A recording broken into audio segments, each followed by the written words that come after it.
ఎఫెక్ట్తో వంట నూనె ధరలు సలసల కాగుతున్నాయి. లీటర్ ప్యాకెట్పై 10 రూపాయలు అదనంగా పెంచి వ్యాపారులు అమ్ముతున్నారు.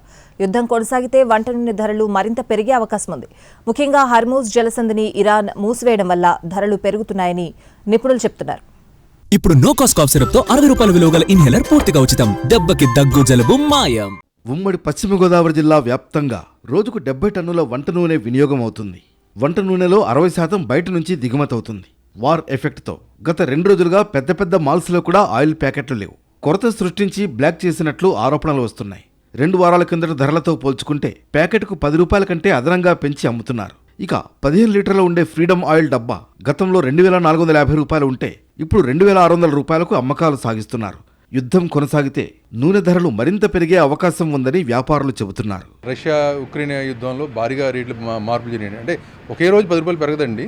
రోజు 2 రూపాయలు పెరుగుతూ వెళ్తూ తప్పించి ఒకే రోజు భారీగా 10 రూపాయలు 50 రూపాయలు పెరిగేంత పరిస్థితి అయితే కాదండి.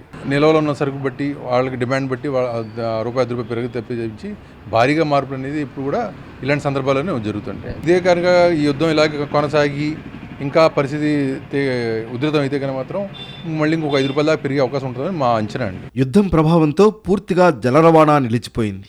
ఇలాంటి పరిస్థితులను అదునుగా చేసుకుని హోల్సేల్ వ్యాపారులు సరుకు బ్లాక్ చేసి ధరలు పెంచేస్తున్నారు అనే ఆరోపణలు గట్టిగా వినిపిస్తున్నాయి. యుద్ధం మరిన్ని రోజులు కొనసాగితే గతంలో ఉక్రెయిన్ యుద్ధం సమయంలో ఎటువంటి పరిస్థితులు ఎదుర్కొన్నామో మళ్లీ అలాంటి పరిస్థితులు తలెత్తే అవకాశం ఉందని వ్యాపారులు చెబుతున్నారు.